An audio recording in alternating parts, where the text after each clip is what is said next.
Beyond, and hello everyone. My name is Jonathon Dornbush, and this is episode 596 of PlayStation, our PlayStation show. I don't even know what I'm saying anymore. Podcast Beyond.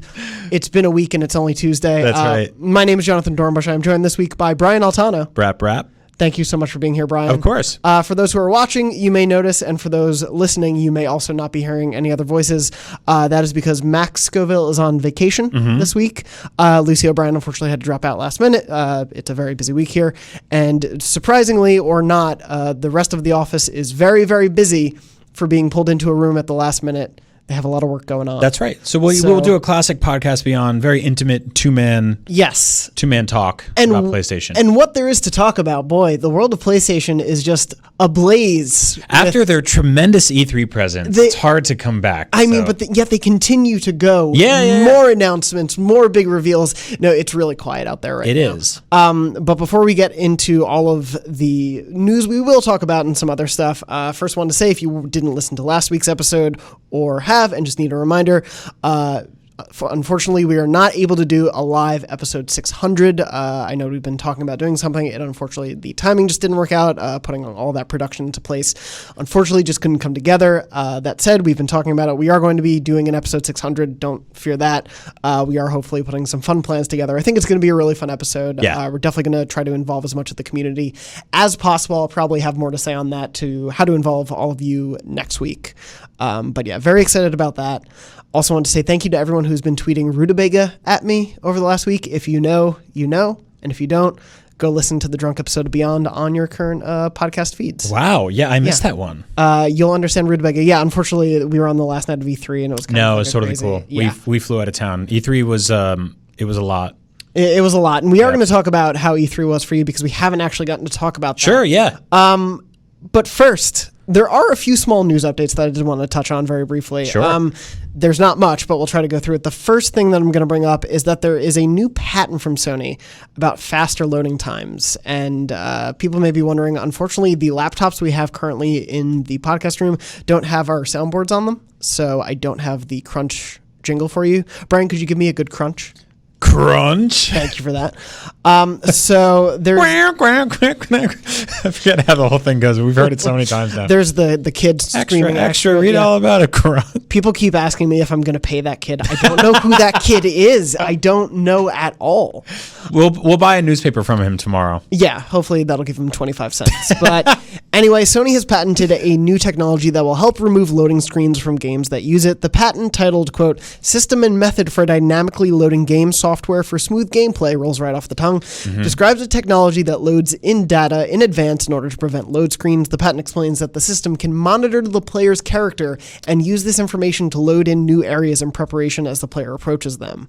And I love the idea of that because I so want to see a game that would use this technology and immediately try to screw with it and like be like, oh, maybe I'm going to go to the new area and just like keep pulling back and see how it would affect the loading of it. That's a great idea. I wonder if that is really going to be like sort of the giant push of what defines next gen, is just like load times. Yeah, I mean, I guess like ultimately this sort of like the further just minutia improvement of tiny little things that are sort of like annoying right now, which is like not really a leap.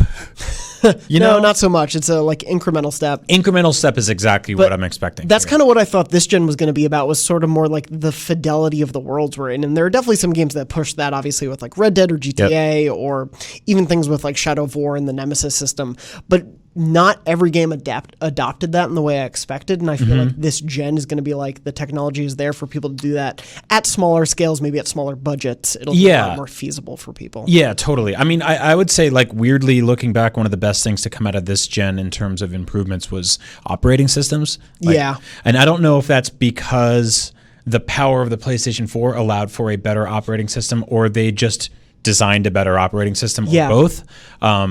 So I hope that keeps going. Yeah, that would be nice. I'm going to buy a PlayStation 5 on day one no matter what happens, right? But so far, I guess I just have to keep reminding myself that we'll never really get that, like, you know, that the sort of the first leap into 3D, or like one of those things. The leap to HD with the PS2 to PS3 and Xbox to 360. Like, that was such a defining you could show someone one image and they would instantly see, oh, this is a major, massive jump.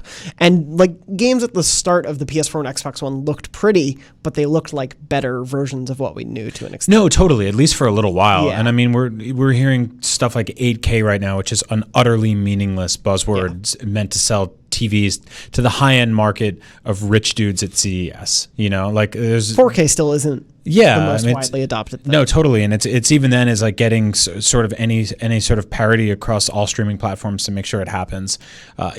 People were streaming one of the penultimate episodes of Game of Thrones and it just didn't look great. So we're not even there yet. Yeah, it's definitely especially with streaming also being on the rise, like who knows how that will play into the technology that's being built as well. Yep.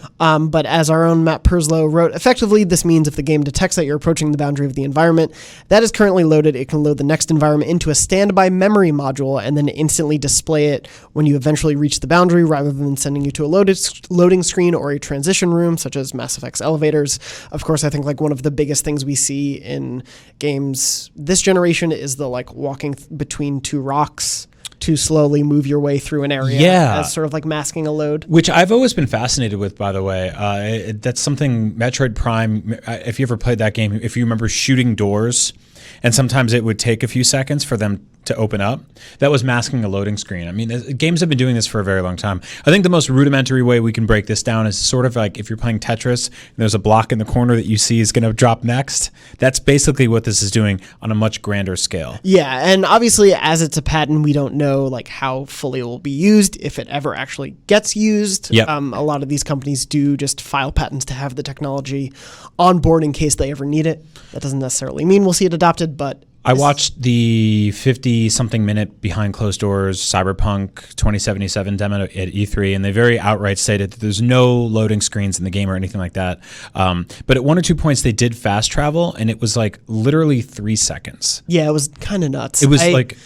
And obviously that was built to be like a very impressive demo. But yeah, that world and the amount of content that is supposedly in it and the fidelity of that world, the fact that there will be no loading screens, that's going to make a PS4 sound like a jet engine if it hasn't before. Yeah, no, seriously. Which is weird because it's like that's where we're going to be playing it first. We obviously saw it demoed on like extraordinarily high-end PCs. Yeah. But I'm interested to see what sort of heights the next-gen consoles can get to. And how that's all going to pan out. Yeah, it's going to be an exciting year. We're going to have a bit of a quiet time for probably the next couple months, but then I think it's going to really gear up toward the end of the year. Anyway, moving on from that, there was also a weird thing over the weekend where this Twitter account that was not official but seemed to be somewhat well recognized started teasing Ape Escape again for the 20th anniversary. And so I'm reading from a Google translated PlayStation Japanese blog post. But essentially it was like, hey, it's the 20th anniversary from June 24th, 1999 of the Ape Escape franchise. And so they're celebrating it. They posted a cute little video about it. There's an official Twitter account celebrating the 20th anniversary.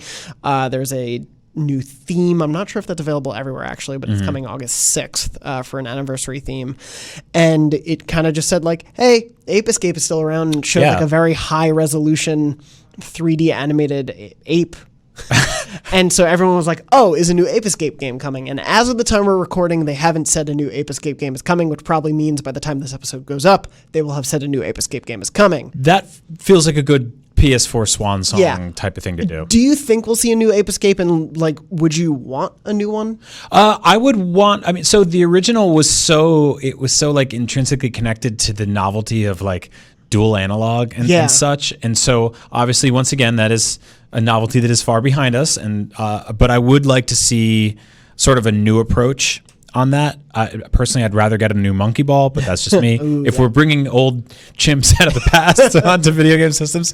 But no, I think it'd be awesome. If you look at the sales on Crash Bandicoot and Spyro and basically taking these things from a few decades ago and bringing them back, there's a nostalgia for this era that is untapped. The PlayStation Classic was not capable of tapping into it for a litany of library and technical reasons. But that said, there's a lot going on from 20 years ago that we really miss. And I think we're all old enough now with enough disposable income to be like, yeah, I'll have a few beers and play another Ape Escape. So I would love to see it return. I would love to see them try something new with it. I don't want just a sort of generic HD remaster. Yeah, it's such a product of its time. And I think if they just, like if it was a full-blown like Shadow of the Colossus style remake where it was way prettier and they modernized the controls, because like my memories of that game at the time was like, whoa, this is slow moving and clunky. Yeah. Like I had a really fun time with it, but it was like, oh, this is clunky in the control scheme, even though it was obviously celebrating this. Did they port it a few years ago? They might I believe they did. I could have sworn I did a Let's Play of that. PSP or something? Yeah. I remember replaying the Wipeout and also Parappa a couple years ago. Those were sort of like darlings of PSX. Yeah, there was an Ape Escape 2 port on PS4, which I played. Yeah. And it is very much the original game. Yeah. It is not really overhauled in any capacity. Yeah, and like the high resolution asset they revealed of an Ape, like those are small enough games that I could see, like Sony Japan Studio working on that with one of their teams and maybe like a third party developer. So like that's not a shocking thing, and especially when Sony knows they kind of need to fill a bit of a drought in between these really big games that we're waiting for, two of which still don't have dates. Yep. Something like this isn't a bad way to celebrate the end of a console life cycle. I totally agree. Yeah.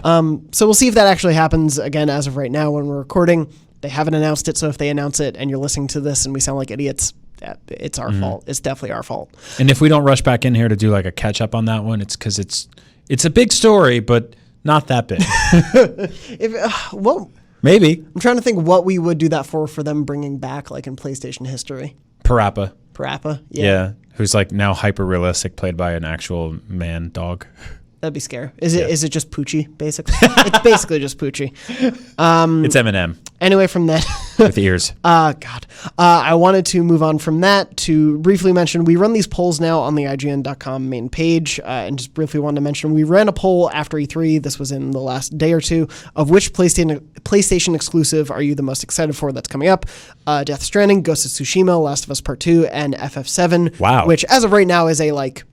console first exclusive. We don't really know how long it'll stay exclusive, but nonetheless, those 4 games, not a bad lineup coming out. No, you want to read these numbers from biggest to smallest because they're really surprising. So this is with 20,053 votes. This was roughly over, I think, like a 24-hour period or so. You want to do biggest to smallest?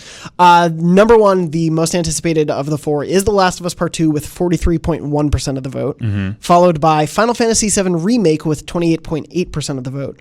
Ghost of Tsushima followed that with 14.8%, and then Death Stranding was last with 13.3%. It's crazy. I will say it's like last of 4 of probably the most anticipated games. Like if we ran a top 10 most anticipated, I'd assume all 4 would be in there. But for me, we were talking about this in the office, Tom Marks and John Ryan and myself. I think the Death Stranding being last place sort of thing to me is because it's weirdly the most known quantity. As confusing as it still is as a game, and we don't really know what the flow of that game is. Yep. It has a date. It's the soonest date. We've seen, like 10 different trailers for it. I think people are kind of like, I'm either on board or I'm not on board. Yes. And so for the people who are not on board, the other 3 games either have huge nostalgia, huge pedigree to them. Like there's still an unknown or exciting quality. As much as still Death Stranding, we have no idea what the hell that game's going to be. No, I think you're completely right. I mean, it's like we've seen the collector's edition. We know the release date. There's Kojima, like 10 minutes ago, tweeted out a trailer, which was like a Japanese cut of last week's trailer with like an extended, all of that. Yeah. So there's a lot of information out there, but not enough to actually know what we'll be doing when we play that game. Like we've seen like these huge open expansive environments and then also a couple small like fights with 3 dudes in hazmat suits. Yeah. So like who knows what you're doing in between those small fights of whether like you're actually fighting the environment itself, like if that's part of the struggle that you're facing. If like didn't Troy Baker's character summon like a giant demon dog in one of the trailers? Like that's probably a boss fight. Who knows how big that thing is actually going to be like. But we don't know. Yeah, I don't want to describe the word as like apprehensive. I will say sort of cautiously optimistic. Yeah. I think people are kind of like, I don't know what it is yet. I think people might be waiting for reviews or like actual legit chunks of gameplay to kind of quantify this is what I'm going to be playing when that game comes out. Ghost of Tsushima is like a really interesting one because I feel like we haven't seen that game in a year. Andrew, show us it. Show us the game, Andrew. You got the details. You know it. Just leak them. Lose your job. It's all worth it. We have a spot for you here. I'm hiring a new editor below me. Feel free to come on in. What a reversal of events that was. I know. No, please don't do that. Don't lose your job. We're happy you're happy. But yeah, we haven't seen that game in a year. We know the studio pedigree behind it. I'm fascinated in it because it's such a departure from what they've made before this. Yeah. In terms of like crazy laser lit open world games where you're a superhero. I mean, wherever this is going, especially from like the cell shaded, like very hyper stylized world of Sly Cooper to superheroes to now this like. Ghost to me is the most fascinating because I think it debuted at Paris Games Week 2017. Like I think we got that teaser cinematic trailer, and then we got the E3 demo last year, and then that's been it. That's really been everything we've seen. And that demo, as cool as it was, definitely felt like a vertical slice of the game. So who knows, like what the real flow of that game is going to be like. There's so many unanswered questions. It's also like it will now accompany games like Sekiro and Nioh 2 in terms of like games that are sort of stylistically similar. And I think people are sort of hot on Sekiro and they maybe want something more that's like that. Yeah. In fact, I really wonder how much of that game is getting into the brains of the people behind Ghost right now. Yeah, that's really interesting. Or how far along they are. Because to me, I think that like Ghost, as much as there will probably be a really cool difficulty to it, like a harder mode or New Game Plus mode and all that, it's got to be approachable enough as a like PlayStation exclusive first party game that a wide audience could try it out. So yeah, I'm curious. When do you think we'll see Ghost? Like when do you think we'll next see it? Oh, like anything from it? Yeah, not see really, anything from it? Yeah, probably February 2020 at the earliest. Okay, and when do you think that game comes out? I think that's at the earliest. I think that's a PlayStation 5 launch game. Okay, interesting. I actually don't think we're going to see that game on PS4. Really? Yeah. Okay. Maybe. I think it'll do both, just because like why risk the install base? Totally. It'll be kind of one of those things where it's like, why wouldn't you buy it on PS5 if you? Yeah, I mean, we're predicting that for a lot of games, and that's sort of a weird thing that's twofold, right? Like, one, if Ghost is the only game that isn't last gen and next gen, people will be like, well, what's your excuse? But two, if every game is last gen and next gen, it sort of waters down the reasoning and justification for running out and buying a next gen system. Yeah. And so I think that's like an interesting sort of like problem. It's a good problem to have, right? Like there's stuff like Cyberpunk. One of the things I thought about the other day, which hadn't even dawned on me before, but like Rockstar is going to put out GTA 5 or 6. Oh, you mean 5. GTA 5? They will put GTA 5 on PS5, and it will be in the NPD for the top 10 for a whole another 10 years. Yeah. I mean, unless they surprise us and do GTA 6 in the next 2 years, there's no reason not to also bring that there. Yeah, which is insane because GTA Online is still. Of course, it's such a huge thing. Yeah, just drag and drop that audience over, get people to pay $60 for it again. Yeah, that bridge is really interesting to me because there are things I think like all unannounced, of course, but like Horizon 2, God of War 2, and Spider-Man 2, which are all going to be PS5 only. I think at this point, like it's pretty safe to say, but.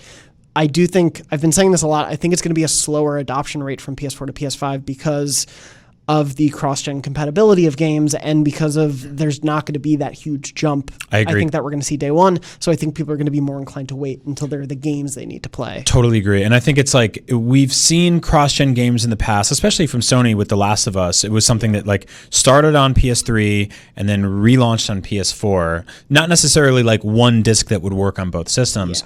Yeah. And then when you've seen companies like Nintendo try this, specifically with 2 Zelda games, Twilight Princess and Breath of the Wild, each of those consoles that marked that sort of bridge also had something like this big hook with them, whether that was motion controls or the tablet portability for Switch, for Switch. And we don't know if PS5 will be attempting anything like that. Yeah, so we have no idea right now between Scarlet and PS5 if these things are just going to be better boxes of what we have now, which isn't bad. That's not a like wrong approach. It's just right now we just went through the most recent console launch was the Switch trying something so different, and then we're going to now see before the next console cycle streaming launch really big with Stadia. And like we're seeing really different launches. So who knows if they're going to play it even more safe to be like, is streaming too much for you? Do you not want a game on the go with lesser graphics? Then stay home with your PS5. Like who knows? Well, you've done that thing where like you're due for an upgrade for a new phone and you get it, but it's like one of those like kind of like intermittent upgrades. Yeah, it's like a 6S. Yeah, and then you bring it home and you've got this brand new box and it's shrink wrapped and you open it up and you plug it in and there's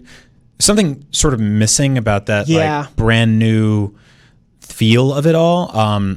But then in your day-to-day usage, you're like, it's faster, it's better, it takes better photos.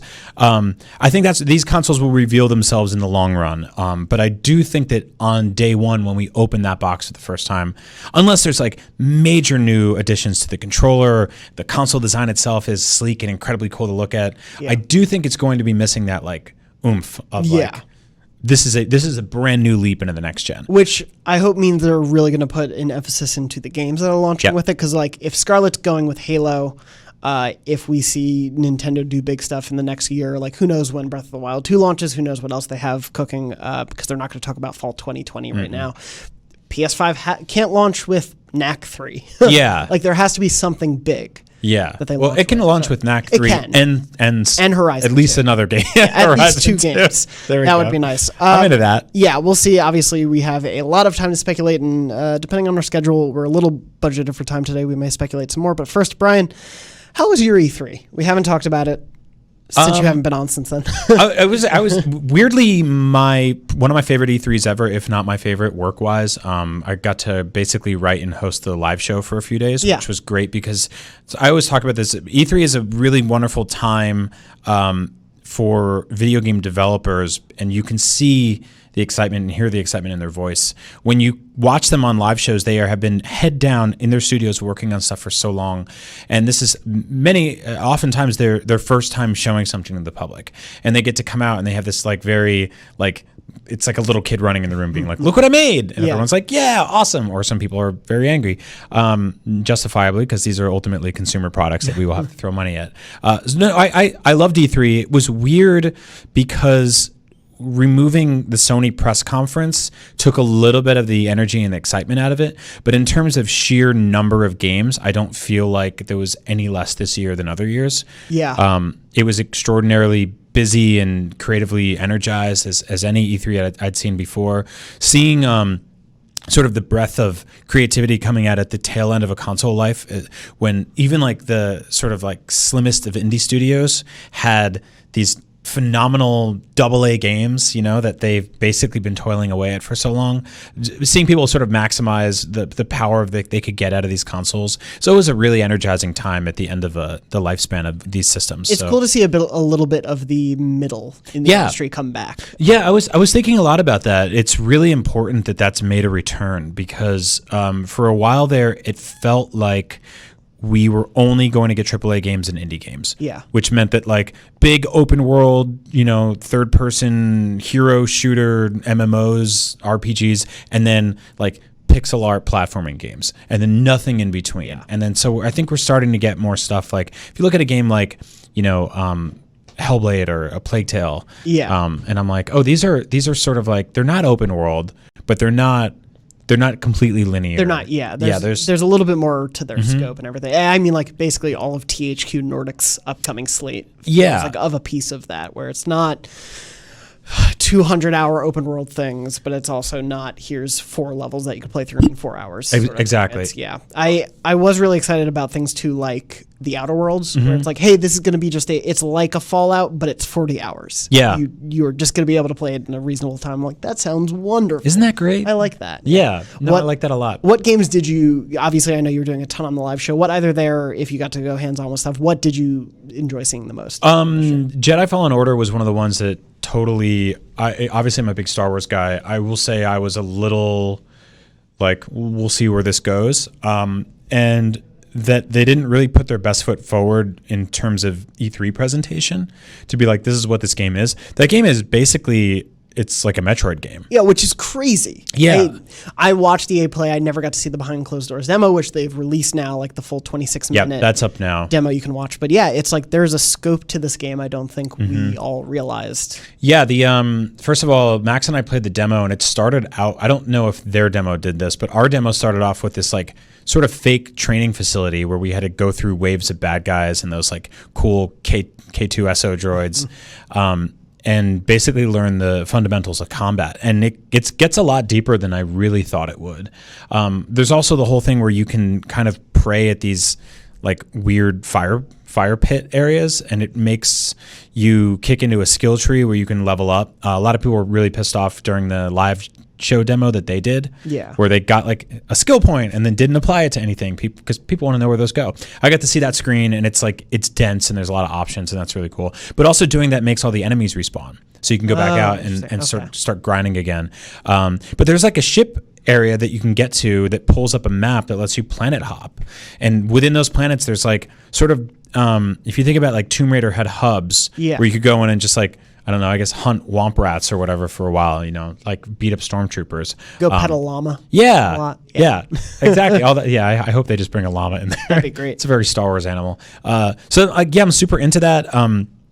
I played the demo with Max. We had a tough time doing the wall running for some weird reason. Yeah. And there was were you just falling a bunch? We just kept falling, and it's like watching. It was really funny because it's like it just took both of us a second to click with that, and then once we did, there was no looking back.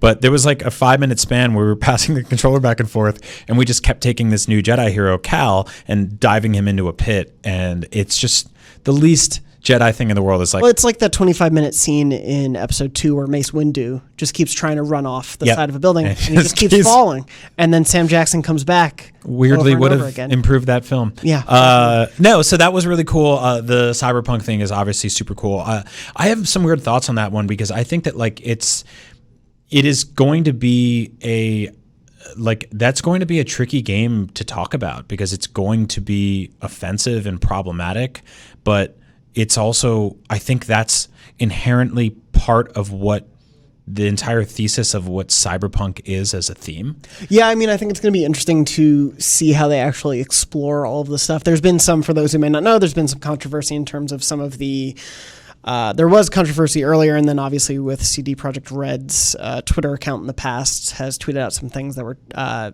I believe transphobic, and some joking tweets and all that. And then with this recent demo, I believe there's some art that kind of treats body modification and trans identity sort of as a like selling point for one of the companies in the world. And I think there's a way they could probably tell that story in an interesting way. I don't know if that'll be part of it. No, I agree, and I'm completely sympathetic to that. And I think it's a very tough balance as games move into becoming more and more realistic and giving you more player choice. We are going to be faced with the reality that our world that games are emulating, even in a sort of like future sense, is ugly and difficult. Yeah. And it's not always easy to navigate. Like if you made an open world game based on current modern day San Francisco and you walk down the street and there was like a homeless guy shooting up heroin, you'd in the game be like, I want to help him, right? But in San Francisco, most people just don't. By. And so how do you tackle that, right? Like how do you tackle real world themes in video games like that? I think it's going to get trickier and trickier. Life is ugly. It's like, and also in a game that's supposed to be so much about like letting you create the story that you want to within this world and all the things it's presenting and really create your V to be the V you want it to be. Like that was a terrible rhyme, but it's really going to be interesting to see what essentially the confines of this world end up being, because it seems like one of the most dense or possibly dense and complex open worlds we've ever seen.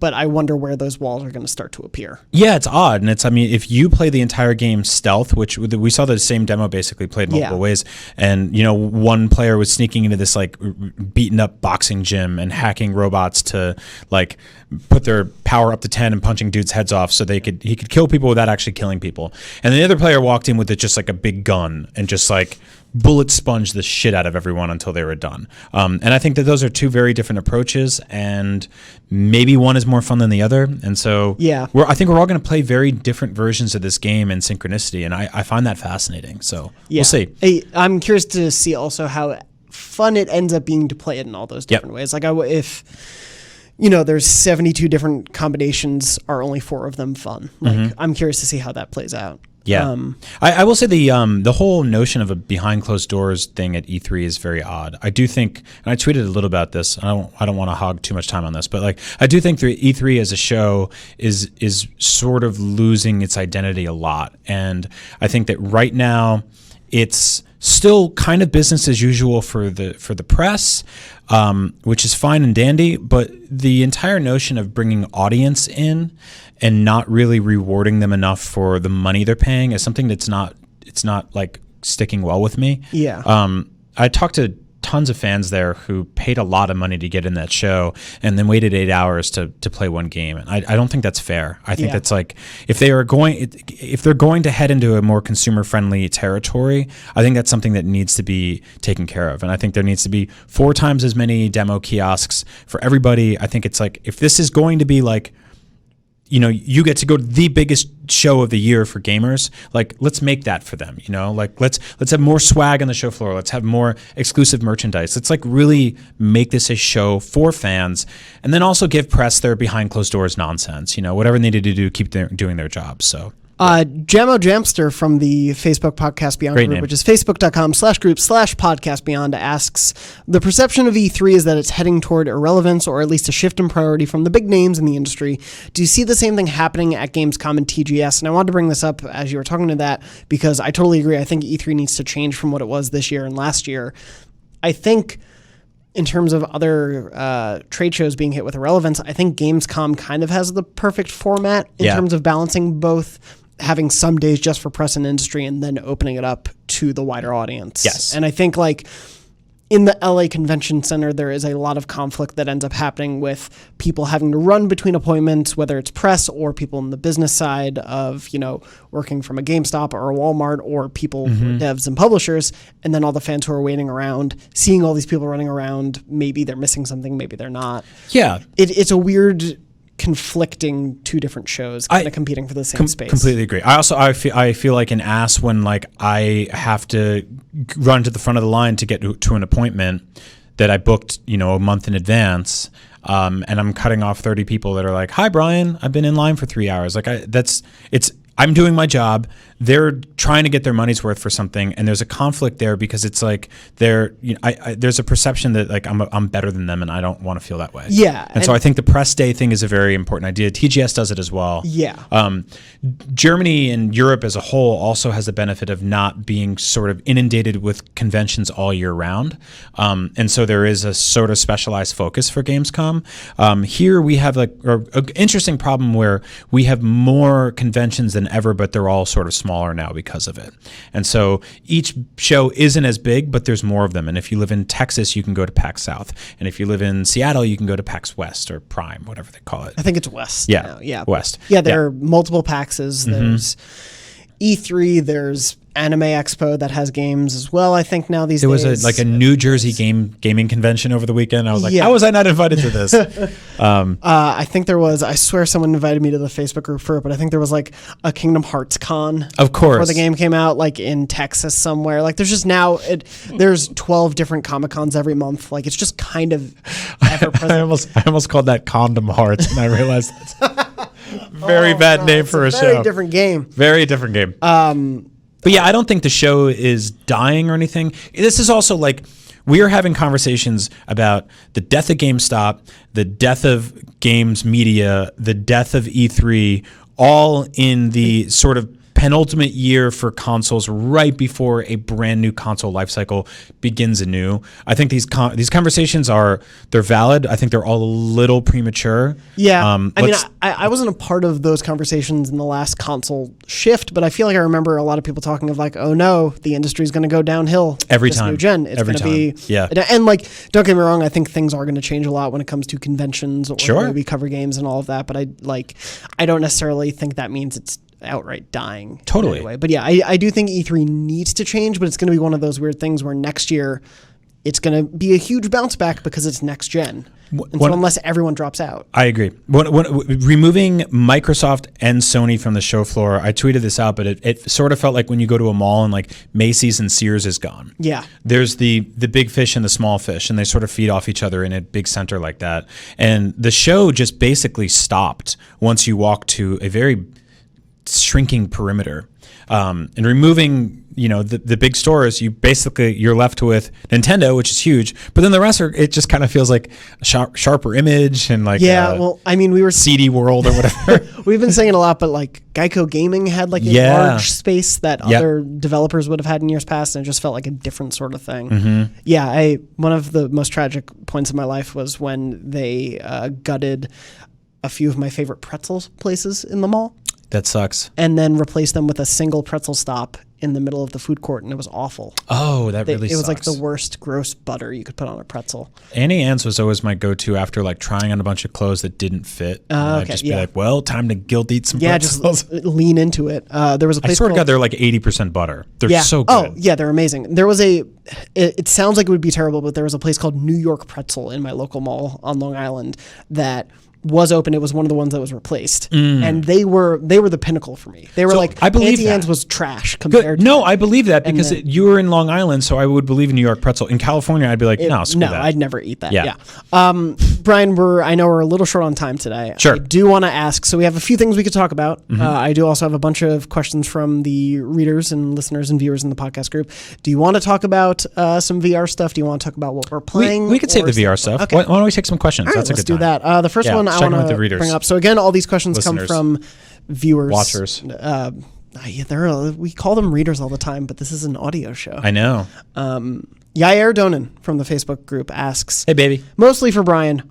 What do you think on gaming-related baby clothes and toys? My 3-week-old daughter, congratulations, sleeps with a Charmander plushie, and my wife bought us matching Player 1, Player 2 clothes, but I doubt I'll be wearing them in public for some reason." Right. I posted a photo, and it's Player 1, the adult t-shirt, and then the Player 2 onesie. That actually makes more sense. I got a couple of onesies that said like Player 3 has entered the game, and I was like, well, dude, nobody plays 3-player Battletoads. Yeah, right. It's a weird number. I will say that like if you're my kid is a year old now, and one of her favorite things in the world, and this is a really weird story.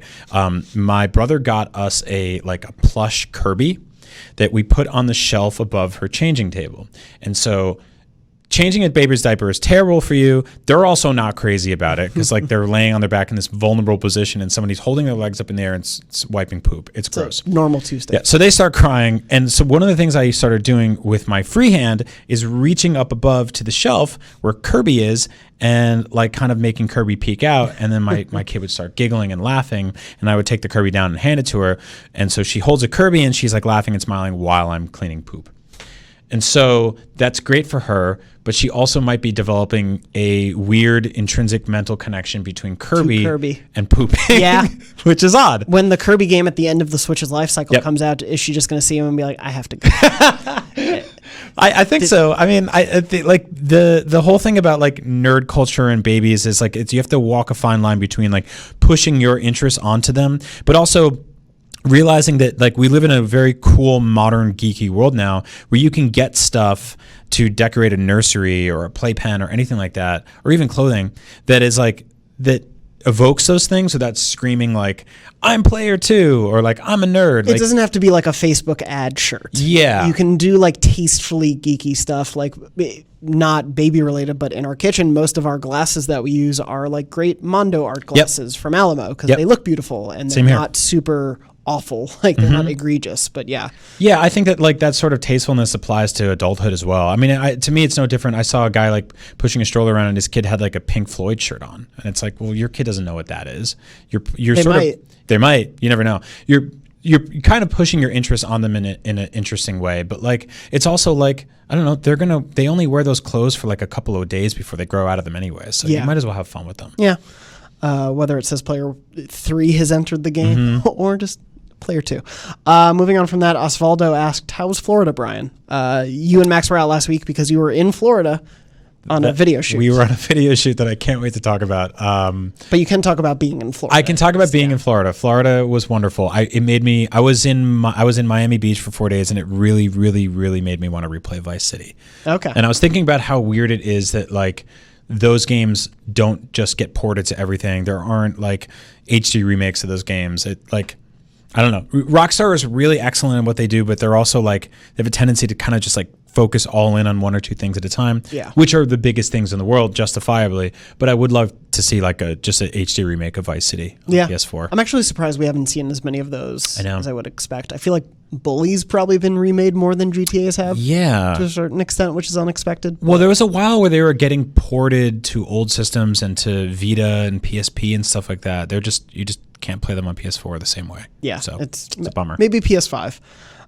Moving on from that, Daniel asks, do you hope that Sony has its own Game Pass service next gen, all first-party games on their day one, etc.? Yes. I came back from E3, and my first move was to hook up my Xbox, which has been dormant for over a year, and start up Game Pass. Because I was like, there's so many cool things coming out that are going to be on Game Pass, but it's like, from minute one, I can play every Xbox first-party game.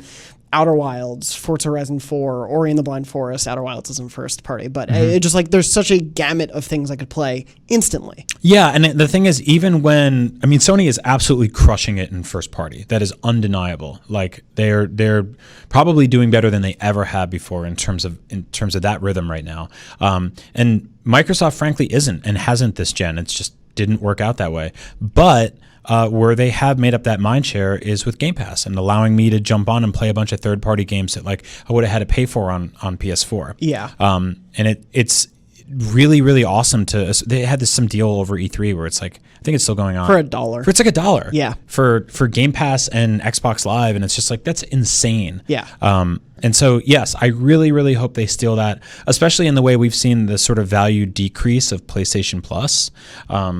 They need something like that. I think that rolling out with next gen would be really cool. It'd be so crazy to me for them to include first-party games in their version of a Game Pass, but I can't see not including them. Like, it's one of those things where it's like they love to tout, and rightfully so because they do well, but like the sales of God of War, the sales of Uncharted or Horizon, which as a new IP and all that, and to be like, it had 5 million downloads is a bit of a different thing.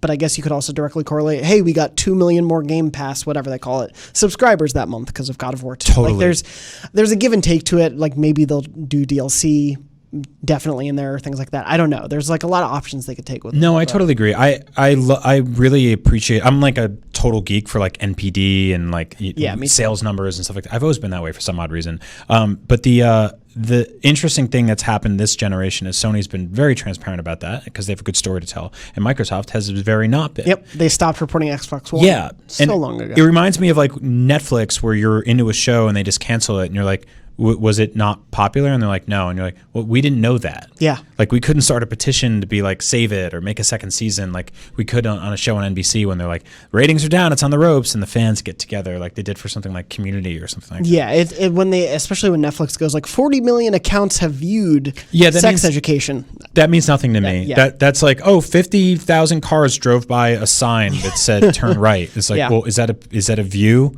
Yeah. I mean, that's basically what Facebook does, right? Yeah. They're like, we got 100,000 people scrolled past our video, and I'm like, that's meaningless. They watched 2 seconds and then moved on. Yeah, and so I think Sony is happy going, hey, we sold 2 million copies of God of War in a day. I wouldn't be shocked if they are resistant to doing a Game Pass. Like maybe they upgrade the way PlayStation Plus works with third-party stuff, but are hesitant to do first-party things, and then we'll really respond to how the generation goes. Like I think we're going to see a bit of call and response next gen for sure. There's also like that. There's also that balance of like, should they do this because it'd be nice, and will there's benefit their business? Yes, exactly. And like that's for Microsoft, they're kind of like, well, we're not selling a ton of first party games, so we can do this and get money otherwise, and it's working out. I mean, there was an interview the other day where they were basically like, console like sales are secondary to software sales. Yeah. It's like, well, they sort of go hand in hand. Well, it is. I think that was Phil Spencer, and I think he was speaking sort of to like the general idea of like, consoles are sold at a loss at the end of the day. Like it's getting people to buy the software. Yes. But of course you need them to have the hardware first. Moving on from that, Ben asks,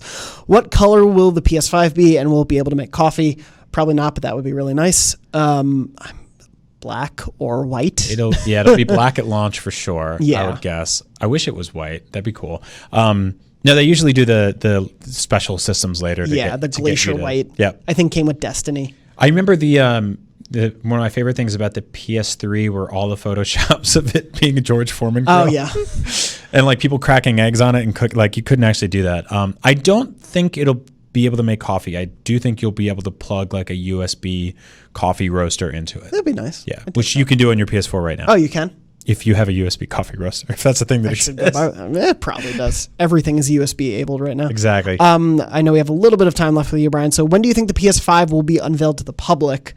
Nathan asked this, and I did want to talk about this because Brandon Tyrell and I were actually just talking about what we think their rollout is going to be, and I wanted to hear what you think. When do you think they're going to unveil the PS5?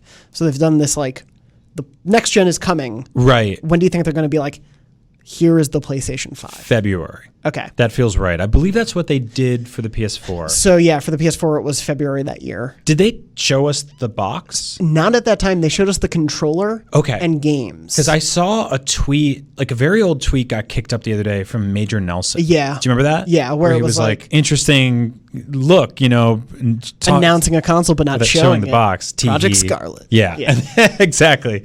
And then a few days later, obviously we had known everything. But that's exactly what Microsoft did this time around. So I came out of E3 sort of disappointed in that whole next gen conversation regard. Yeah. Because we're basically exactly where we were a year ago. Yeah. Which was we're doing it, but we can't show you anything yet. But load times will be better. Yeah. That's about all we know. Exactly. To me it's really interesting I think February probably makes the most sense. My thought is, though, regardless of whether or not they have a PSX, and that's something we should talk about in the future, but regardless of whether or not they have a PSX, I think they're going to do some sort of tease at the end of this year, because if Death Stranding is November, if Last of Us actually does come out in February as like the rumors and all of that stuff sort of suggests, and then Ghost is further out, to end this year just being really quiet about Last of Us and Ghost and next gen, I could totally see them putting out a teaser video in December that's like it's their final state of play for the year, and it's like, we have these 3 VR games, this, and wait, one more thing, and it's like just a quick blip, and it's like PS5 info coming Q1 or something like I really like that because the state of plays kind of feel like digital magazines in a way. Yeah. And I remember like getting Nintendo Power back in the day when they were like, hey, Super Nintendo's going great, isn't it? Yeah. Well, anyway, the Ultra 64 is coming to Japan, and it was just like a box in the corner, and you're like, what? And then the issue ended, and you're like, wait, what? So I like that.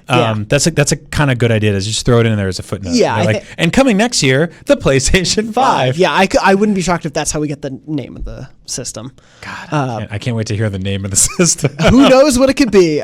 Brian, you unfortunately have to head out, correct? I do. I will wrap up the show myself. Okay. Things will go crazy. I love you guys. Thanks for having me back. I missed doing the show. Yeah, glad to have you back. Beyond. Where can people find you? You have to do another Beyond. On Twitter at Agent Bizzle, and on Instagram at Brian Altano, and then on NVC and all the other fun stuff we're doing here. We don't talk about them. Yeah, I know. Why would you? It's crazy busy post E3. What the hell's going on, man? Yeah. We had a whole plan to talk about all the games that are coming out, and people are too busy making content about those games. A little secret about working here is that we spend the whole first half of the year being like, after E3, when things come down, we're going to do this, this, and this, and all the fun pet projects, and then we just hit the ground running. We all lie to ourselves. There's no slow time anymore. No, it's which is all great. gone away. Yeah, it's a good problem to have. Anyway, Beyond. Beyond. Thanks so much. I'm going to wrap up the show myself, which will be really awkward and fun. No one else is coming into the room to talk with me, so this is just me in a vacuum. So if you hate listening to me host this show, sorry, you're going to get that for the next 5 minutes. Unfortunately, as Brian is leaving, as Brian has left, and Lucy and Max are not here, and everyone else is kind of busy, we are going to talk about, I can give you a preview of things we're going to talk about now, and we'll talk about in future weeks. So if you have questions or comments or concerns or want to talk about anything, send in those thoughts and everything to beyond@ign.com. We look in there for emails to read on the show and some other things I'll talk about in a second. But we were going to talk about and will in the future. Brian's been playing a lot of Oculus Quest, as I know some of you at home have been as well, and other people in the office. So we were going to talk about Oculus Quest and both things that it makes us want from the next gen of PSVR, whenever that may be, what we think it does right and wrong in comparison to PSVR, and just sort of the state of VR games in general right now, especially as we go into next gen.